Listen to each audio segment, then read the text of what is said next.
কত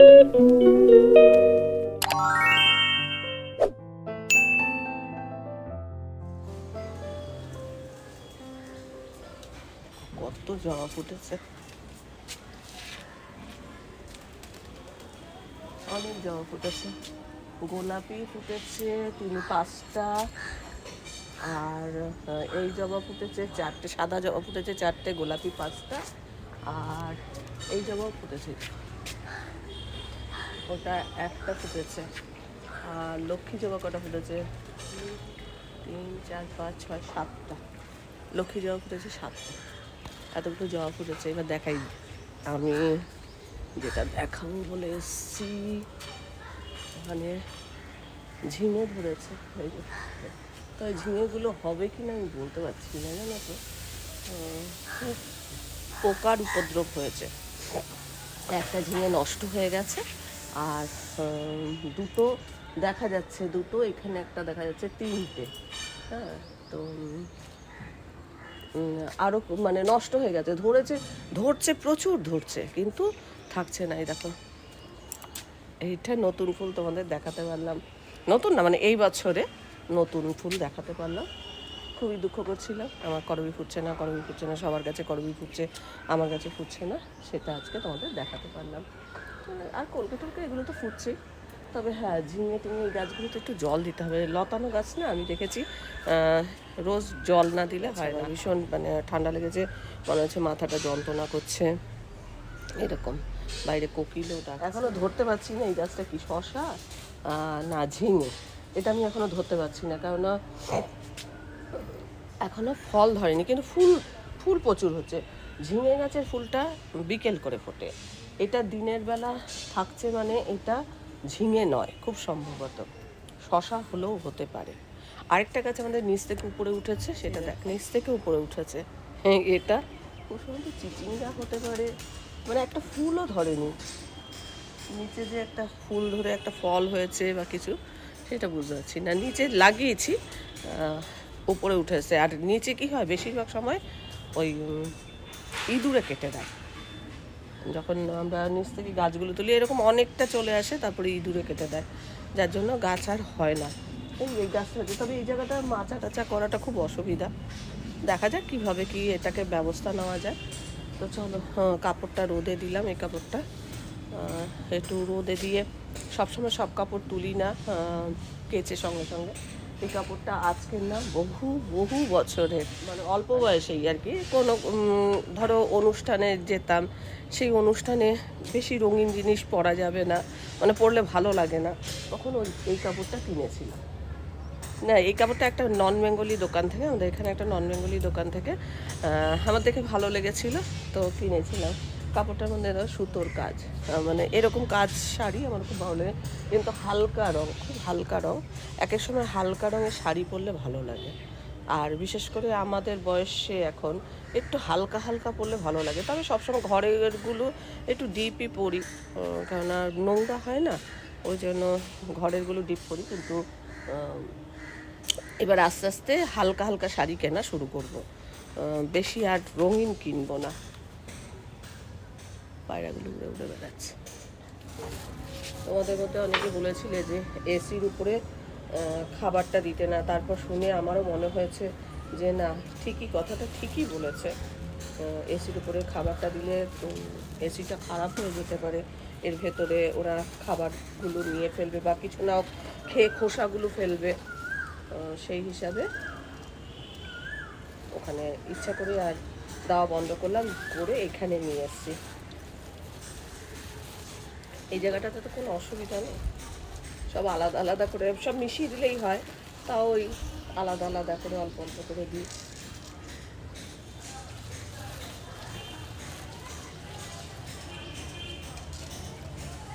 তবে পাখিরা যে আসে সেটা আমি দেখতে পাই না খুব একটা, তার কারণ আমি যখন থাকি সেই সময় ওরা খেতে আসে না, আমি চলে যাই তারপরেই আসে।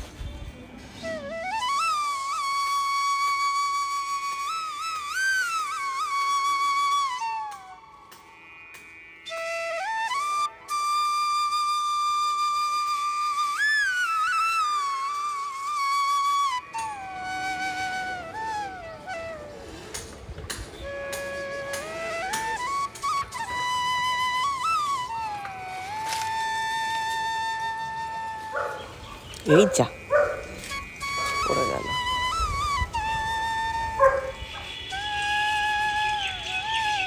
জল তো দেবো, কিন্তু এত নোংরা করবে কি বলবো। একটা কাক জলের জন্য ঘোরাঘুরি করছে। জল দিয়ে চিনে খা গিয়ে। কেন হয়নি কেন? গাছে জল টল দিয়ে নিচে চলে এসেছি। এখন ব্রেকফাস্টের জন্য আমি করব হচ্ছে ছাতু মুড়ি। মুড়ির মধ্যে কাঁচা তেল মাখিয়ে নিয়েছি, তার মধ্যে ছাতু দিয়েছি, পেঁয়াজ কুচি, কাঁচা লঙ্কা কুচি, সামান্য বিট নুন আর চানাচুর দেবো, সঙ্গে একটু জলের ছড়া দিয়ে এটা মাখিয়ে তারপর খাবো। খেতে ভালোই লাগে, খেয়ে দেখতে পারো। কত করে নিয়েছে তালশাঁস? 10 টাকা পিস। বাবা, আজ বাজার থেকে তালশাঁস এনেছে, ও দুটো নিয়ে বসেছে। এবার আমিও নিয়ে মানে এটা খাবো, তারপর বাজার দেখাবো কী কী এনেছে। তার খেয়ে নিই। তালশাঁস হলেই আমার বাবার কথা মনে হয়। আমার বাবা শাল পাতার ঠোঙায় করে এরকম নিয়ে আসতো, বা ঠোঙায় করে নিয়ে আসতো। আর সেই গল্প আমি সব সময় আমার কর্তাকে করি, না আনলেই বছরে একবার হলেও এই কথাটা শোনাই। যাই হোক, তো না বলতেই এবছর নিয়ে এসছে। খেয়ে নিই, তারপর তোমাদের দেখাচ্ছি বাজার থেকে কী কী এসছে। বাটা আছে, ছোট ছোট বাটা আছে। ও বাবা, একদম ছোট। একদম ছোট। হ্যাঁ, এই হলো বাটা, আর পাবদাটা আলাদা না? এই হলো পাবদা। আগের দিন যেমন করেছিল না, দেখুন কি ওরকম করবো। আচ্ছা ঠিক আছে। ও বাটাগুলো খুব ছোট, একদম ছোট ছোট বাটা। হ্যাঁ। তা এত ছোট ছোট আনলে কেন? আলাদা ঠিক আছে, এটা অরিজিনাল বাটা। একটু বেশি ছোট। যাই হোক, ছোটো মাছের স্বাদ ভালো হয়, কিন্তু বেশি ছোট আর কি। একটু বড়ি নিয়ে এসো তো অমলদার দোকান থেকে। বড়িটা ফুরিয়ে গেছে। হ্যাঁ, বড়িটা ফুরিয়ে গেছে, তো বড়ি দিয়ে বেগুন দিয়ে পাবদা মাছটা করবো আজকে। আর বাটা 2-4টে ভাজা করে নেবো নাকি। আচ্ছা, এবার দেখাই সবজি বাজার কি এসছে। এসছে লাউ শাক। লাউ শাকটা খুব তাজা, একেবারে দারুণ সুন্দর। কতগুলো ডগা দেখো। হ্যাঁ, ডগাগুলো সেদ্ধ দিলেও বেশ ভাতে মাখিয়ে খেতে ভালো লাগে, লাউয়ের ডগা। আচ্ছা, লাউ এনেছে, কত রকম বাজার এনেছে। বেগুন, লাউটা এরকম দাগ দেখোনি? দেখে নিতে পারতে। কুমড়োটা খুব সুন্দর, একদম লাল টুকটুক করছে, আর গায়ের রংটা একদম কালো হয়ে আছে, একদম পাকা। খুব সুন্দর কুমড়োটা। আচ্ছা, পাকা শশা এনেছে। আজকে এটা হবে না। হ্যাঁ, পাকা শশা কালকে করবো। তো কি রান্না করবো, কি তো নিলে এটা? 20 টাকা। আচ্ছা আচ্ছা, একটা কাজ করলে হয়, লাউ ডগগুলো সেদ্ধ দিয়ে পোস্ত দিয়ে মাখিয়ে লাউ ডগগুলো খাই। হ্যাঁ, কালকে করবো ডাঁটার চচ্চড়ি। আর বেগুন তো এনেছে একটা। পাবদাতে কি দেবো আর এসাতে কি দেবো? এই লাউ ডাঁটাতে কি দেবো? সেরকম হলে একবারে দুবেলা ভাত করে নেবো। মাছ দিয়ে ভাত আর কি। যাই হোক, এই হচ্ছে ব্যাপার। তো আজকে এটাই প্ল্যান করলাম। লাউয়ের ডগগুলো নিয়ে নেব, একদম কচি কচি ডগ। এইটা একটা পাতার মধ্যে ভরে এটা সেদ্ধ দিয়ে দেবো, তারপরে কাঁচা তেল, নুন, পোস্ত বাটা দিয়ে মাখিয়ে খাবো। তো শুধু লাউয়ের ডগগুলো নিয়ে নিই। দেখি হাতে ছেড়ে যাচ্ছে,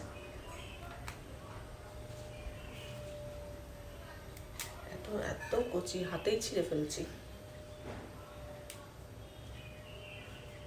খুব সুন্দর লাউয়ের ডগ, লাউয়ের শাক খেতে সত্যি খুব ভালো লাগে। আমার তো দারুণ লাগে।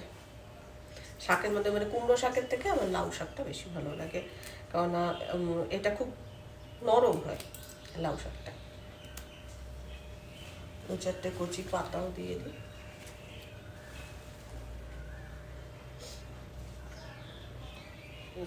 লাউয়ের ডগ আর কিছু কচি কচি পাতা, এগুলো ভালো করে ধুয়ে জলে ভিজিয়ে রাখলাম।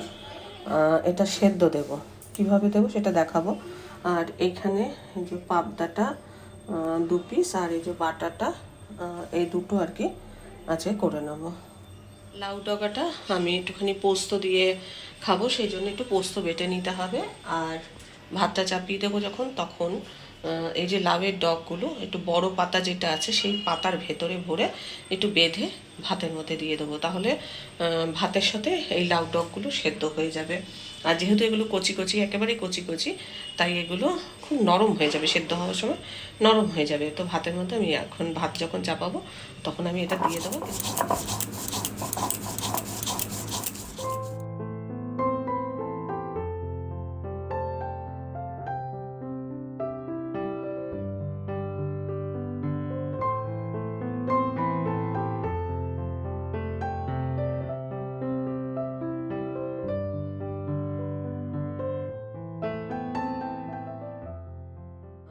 লাউ পাতার পোটলা তৈরি করা হয়ে গেছে। এর মধ্যে কিছুই নেই, শুধু ওই কচি কচি ডগ আছে আর বড় পাতা দিয়ে এটাকে সুতো দিয়ে বেঁধে রেখেছি। ভাত যখন করব তখন ভাতের সাথে এটাকে ফোটাবো। এদিকে দেখো পোস্ত বেটে নিয়েছি, সব শিলেই বেটেছি দেখেছো। আর এখানে সর্ষে কাঁচা লঙ্কা একটু নুন দিয়ে বেটে রেখেছি। আর আজকে রান্নায় ব্যবহার করবো হচ্ছে বড়ি, পাবদা মাছে বেগুন আর বড়ি দিয়ে করবো। আর স্রেফ কাঁচা লঙ্কা, মশলাপাতি সেরকম কিছু দেবো না। আর ধনে পাতাগুলো সব নষ্ট হয়ে যাচ্ছে, বাটা মাছ করব, কিছুটা ভাজা রাখবো আর কিছুটা একদম গা মাখা মাখা মতো করে সর্ষে দিয়ে করব। দেখি একটা ছোট ছোট করে আলুও দিতে পারি, আবার নাও দিতে পারি। তোমাদের আজকে কি রান্না হয়েছে বলো? আমার তো এগুলো হয়েছে। আজকে হচ্ছে মঙ্গলবার, আর অনেকটা বেলাতেই ব্লগ শুরু করলাম। ব্রেকফাস্টে দেখেছই ছাতু মুড়ি খেয়েছি, যখন মুড়িটা খেয়েছি তার মধ্যে একটুখানি জল ছড়া দিয়ে নিয়েছি। এরমভাবে খেলে বেশ ভালোই লাগে। তারপরে স্নান টান সেরে এসেছি, এসে এই যে এখন রান্নাবান্না জোগাড় করে নিয়েছি। আজকে থোকা জবাটা খুব সুন্দর ফুটেছে, লাল থোকা। আর এই বছর প্রথম আর কি এই ওই জবাটা ফুটলো, আর করবিও ফুটেছে, মানে প্রথম এই দুটো ফুল আজকে প্রথম ফুটেছে। বেশ ভালো লাগে যখন গাছে রং বেরঙের ফুল ফোটে, আর নতুন কিছু যদি হয় তখন বেশ ভালো লাগে। তবে ঝিঙেগুলো নষ্ট হয়ে যাচ্ছে, ওষুধ দিয়েছি। যেগুলোতে পোকা হয়েছে, মানে বেশ এতটা পরিমাণে হচ্ছে ঝিঙে, 3টে ঝিঙে এই করে নষ্ট হয়ে গেল। তো ওষুধ দিচ্ছি, ঝিঙেগুলো ফেলে দেবো, মানে যেইগুলো হয়েছে এগুলো ফেলে দেবো, কারণ ওই যে পোকা ছিদ্র করে দিচ্ছে না, মানে পোকাতে এসে না কি করছে, ওখানে ছিদ্র করছে আর ডিম পেটে দিচ্ছে। তারপরেই দেখছি ঝিঙেগুলো নষ্ট হয়ে যাচ্ছে, খুব খারাপ লাগছে। ভেবেছিলাম বাবানদের জন্য পাঠাবো, ওই 3টে ঝিঙে আমার ভীষণ মনের মধ্যে ছিল যে গাছের জিনিস পাঠাবো, কিন্তু হলো না, নষ্ট হয়ে গেল, যার জন্য একটু মনটা খারাপ লাগছে। আজকে কত তারিখ? আজকে 12 তারিখ, আর 5-6 দিন পরে শ্রেয়ার মা বাবা যাচ্ছে। তো চলো এবার আমরা রান্না বান্না শুরু করি। তো ব্যাগপত্র একটু গোছাতে হবে। আর স্মৃতিশা যেমনি বলেছে যে ট্রলি এত কোথায় পান, কোথায় আর পাবো বলো, আমার তার ফ্যাক্টরি নেই, কিছু নেই, ট্রলি কিনতেই হয়। যেহেতু ছেলে বাইরে থাকে, যাতায়াত করে, সেজন্য ট্রলি আমাদের কিনতেই হয়, সেটা কেউ দেওয়ার নেই, কিছু নেই। চলো ওসব কথা বাদ দাও। বড়ি এনেছে, বড়িটা এই যে জায়গায় তুলি, এটা ফাঁকা হয়ে গেছে, ফাঁকা পরিষ্কার করে রেখেছি। আজকে কিছুটা বড়ি ভাজবো, মাছের ঝোলে দেবো, আর কিছুটা তুলে রাখবো।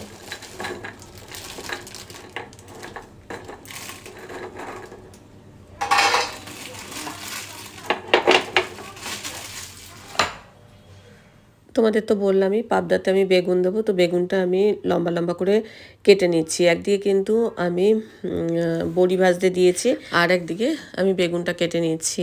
বেগুনটা তো লম্বা লম্বা করে কেটেছি, খুব একটা সময় লাগেনি। তার মধ্যে আমার বড়িটা ভাজা হয়ে গেছে। এখন বেগুনটা আমি ধুয়ে তেলে ভেজে নিলাম, আর মাছগুলো ভেজে নেব। আর আমি যে পোটলাটা করেছিলাম সেই পোটলাটা আমি এখন এই হাঁড়ির মধ্যে দিয়ে ভাতের সাথে ফুটিয়ে নিচ্ছি। একটা ভ্যানিশ আনতে, তো আমার এই যে দেখো ব্লাউজটা কিসের দাগ লাগলো বুঝতে পারছি না, জানি না উঠবে কি না। এই ব্লাউজটা আমার খুব পছন্দের। তো আর ধরো এই সাইডে যদি হয় তাহলে শাড়ির আঁচলে চাপা পড়ে যেতে পারে, কিন্তু হাতাটা হচ্ছে এই সাইডে, সেই জন্য মানে এই দাগটা যদি না ওঠে পুরো ব্লাউজটাই আমার নষ্ট হয়ে যাবে। তো আমি এখন এটা ভ্যানিশ দিয়ে একটুখানি ভিজিয়ে রেখে দেবো। হ্যাঁ, তারপরে পরে এটাকে ধুয়ে নেব। এটা অফ হোয়াইট, কিন্তু জানি না জায়গায় জায়গায় কীরকম হবে। মাছটা ভাজতে দিয়েছি, আর ভাবছি এটা ভিজিয়ে রেখে পরে ধোবো আর কি। কাজ করতে করতে এটা ভিজিয়ে রাখলাম। এটা রোদে দিয়ে দাগটা তুললে ভালো হতো নাকি কে জানি, কখন যে দাগ লেগেছে আমি নিজেও জানি না। তো এখন এটা ভেজানো থাকুক বলছে। মানে সাদা জিনিস বেশি সাদা করতে গেলে 6 ঘন্টার মতো রাখলে ফটফটে সাদা হবে। আমি দেখবো এটা একটু বেশিক্ষণ এখন মানে ভিজিয়ে দিলাম। বিকেলের দিকে আমি এটাকে ধোবো। এখন থাকুক, রান্না বান্না করি, কাজকর্ম করি, খাই দাই, রেস্ট নিই। বিকেলের কাজ মানে এটা ধোয়াটা বিকেলে করবো, ভেজানো থাকে। আজকের মাছগুলো খুব একটা যে ভালো তা না, একটু বেলাতেই বাজারে গেছিল। তো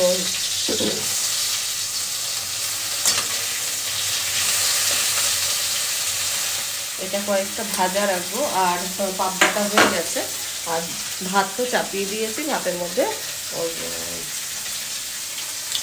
লাউ ডগটা দিয়ে দিয়েছি।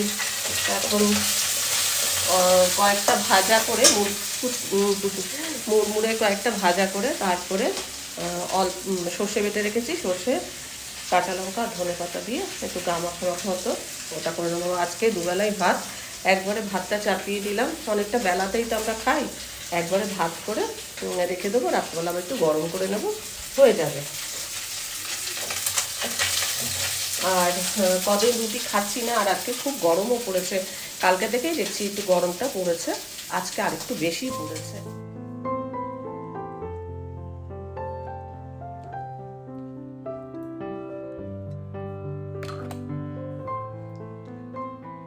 লাউ ডগ সেদ্ধ, পোস্ত, কাঁচা লঙ্কা, কাঁচা তেল দিয়ে মাখানো। এখানে আছে মাছ ভাজা, বাটা মাছের ঝাল, আর বড়ি আর বেগুন দিয়ে পাবদা। এই হচ্ছে আমাদের লাঞ্চ এবং ডিনারের মেনু। 11টা বাজে, ঘড়িকাটা 11:40 বাজে। তো ব্লগটা এখান থেকে শুরু করছি। তো আজকে রান্না হবে হচ্ছে শসা তরকারি, নিরামিষ তরকারি করব। সঙ্গে করব হচ্ছে লাউ শাক। লাউ শাকটা আলু, বেগুন, কুমড়ো, বড়ি এসব দিয়ে করব। আর কাঁচাকুচি ভেজিয়ে দিয়েছি, মানে দুবার কাঁচা হয়ে গেছে, একবার রোদে দেওয়া হয়ে গেছে, আরেকবার কাঁচা কমপ্লিট হয়েই গেছে, আরেকবার দেবো, 3বার হবে কাঁচা। আর আজকে পর্দাও কাচবো, আর দেখাই তোমাদের যে কি কি রেডি করেছি। চলো, ঘর তো অপরিষ্কার হয়ে গেছে আজকে, কারণ কাজ করতে পারিনি, মানে অন্যান্য কাজ করছি বলে পরিষ্কারের কাজ করতে হয়নি। যেখানে শশা কাটা হয়ে গেছে, আর এখানে যে লাউ শাকটা জলে ভিজিয়ে রেখেছি। আজকে মানে অনেকটাই হবে শাক, একদিনে না, দুদিনে খাওয়া হবে। এদিকে দেখো পর্দাটা, এখানে যে পর্দাটা, যেটা কিনা দেখতে বেশ ভালো লাগতো, কিন্তু কালকে খুলে গেছে। তার কারণ হচ্ছে এগুলো পর্দা যে ড্রিল করে আমি টাইলসে গেঁথে, পেরেক গেঁথে তারপরে লাগিয়েছি এরকম না, ওই যে স্টিকারগুলো থাকে না, স্টিকার লাগানো ছিল। তো দেখা যাচ্ছে যে পর্দাটা খুলে গেছে, তো ওটা আবার ঠিকঠাক করতে হবে। আর রান্না তো দেখিয়ে দিলাম কি হচ্ছে। আর আরেকবার ধরো কাচাকুচি প্রায় হয়েই আসছে। বেড কভারও গেঁথেছি, মানে বেড কভার গেঁথে দিয়েছি, কিন্তু পাতা হয়নি, প্রায় হয়েই এসছে কাচাকুচি। আর এই যে পর্দাগুলো, এই পর্দাগুলো দড়ি দিয়ে আটকানো হয়েছে, এগুলোও কাঁচা হবে। ঘ্যাটের আওয়াজ হচ্ছে, ঘরদোর একদম মানে অগোছালো, একদম অপরিষ্কার হয়ে আছে। রান্না করতে করতে সব পরিষ্কার করবো, তো পরে আবার তোমাদের দেখাবো পরিষ্কার হওয়ার পর। কিন্তু এই মুহূর্তে আগে রান্নাটা সেরে নিই। শশা তরকারিটা নিরামিষ করবো, কিন্তু ওটা রান্নার ভিডিও শ্যুট করব। এই দেখো, শশাটা তো কোটটা হয়ে গেছে। রান্নার ভিডিওটা শ্যুট করতে গিয়ে দেখলাম যে তেল নেই, সর্ষের তেলে রান্নাটা করব, তো তেল নেই দেখে আবার তেলটা ভরে নিচ্ছি। আর মেশিনে তো কাচাকুচির জন্য দিয়ে দিয়েছি, আর ওটা টাইম সেট করা রয়েছে, নির্দিষ্ট টাইমে ওটা কাঁচা হয়ে যাবে। আর এই দেখো পর্দাগুলো না এরকম দড়ি দিয়ে বেঁধে দিয়েছি। পর্দার যে রিংগুলো, ওগুলো বেঁধে দিলে মেশিনের মধ্যে ঘটঘট করে আলাদা হয়ে মানে নষ্ট হয়ে যাবে না, ভেঙে চুরে যাবে না। রান্নাটাও একদিক দিয়ে করলাম, আর ঘর দুটো একদিক দিয়ে পরিষ্কার করা শুরু করেছি। বেড কভারটা আজকে চেঞ্জ করে দিয়েছি। আর এই হচ্ছে শশার তরকারি, আমি এটা নারকেল দিয়ে করেছি। ঘর দুটো সঙ্গে সঙ্গে পরিষ্কার হচ্ছে। আর উনুনে কিন্তু এখন লাউ শাকটা চাপানো হয়েছে। ওই শাকটা করতে করতে আমি ঘর দোর এসব পরিষ্কার করছি। আজকে একটুখানি আমার দেরি হয়ে গেছে, তার কারণ ঘর দোরও পরিষ্কার ছিল, সঙ্গে এদিকে রান্নাটাও ছিল, ভিডিও শ্যুট করা ছিল, সব কিছু মিলিয়ে টিলিয়ে একটু দেরি হয়ে গেছে। রান্না টান্নাগুলো সারতে সারতে আমার প্রায় 2:30 বেজে গেছে। লাউ শাকটা প্রায় হয়ে এসছে, বড়িটা লাস্টে দেবো, নামিয়ে ফেলবো। এটা রান্নার ভিডিও হয়ে গেছে কমপ্লিট। কালকেকার বাটা মাছ রয়েছে, এই অল্প কটা রয়েছে, আর ভাত, বাস এই হচ্ছে রান্না। আজকে অনেক কাজ, সব কাচাকুচি হয়ে গেছে, ছাদে সব মেলা হয়ে গেছে, এদিকে ঘর দোর সব পরিষ্কার হয়ে গেছে। এই যে এইগুলো সব ঝেড়ে ঝুড়ে পরিষ্কার করেছি, আর ঘর দোর ঝাড়টা দিয়ে নিয়েছি, নিয়ে এইবার ওই রান্নাটা কমপ্লিট করব, করে তারপরে আমি স্নান করতে যাব। তো মোটামুটি আমার সব কাজ সারা হয়ে গেছে। যখন ঘরটা পরিষ্কার হয়ে যায় তখন মনটা একটু মানে স্বস্তি বোধ হয়। আজকে বেড কভারটা চেঞ্জ করলাম, কুশন কভারটা চেঞ্জ করতে ভুলে গেছি, পরে করে দেবো ওটা।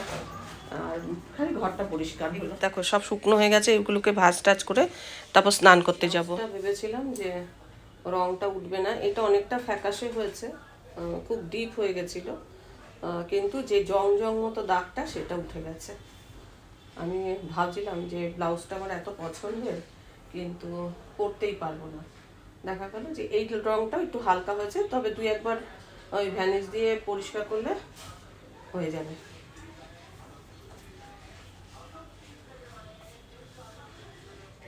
এখন এই যেগুলো শুকিয়ে গেছে সেগুলোকে আমি ভাঁজ করে জায়গায় রাখবো, তারপরে স্নান করতে যাব। আর আজকে অনেকটা কাজ সারা হলো।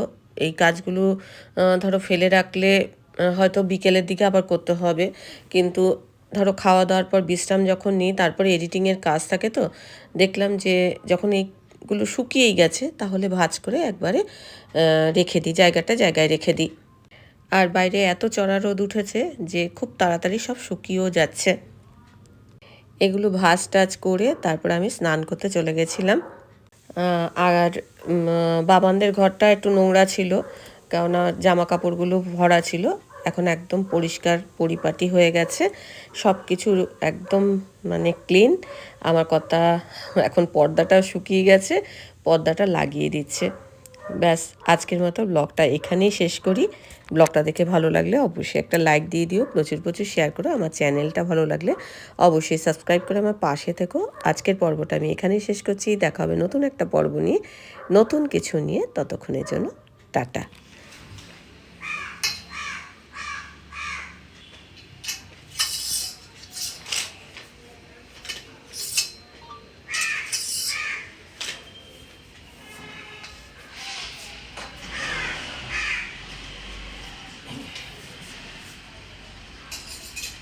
যাও।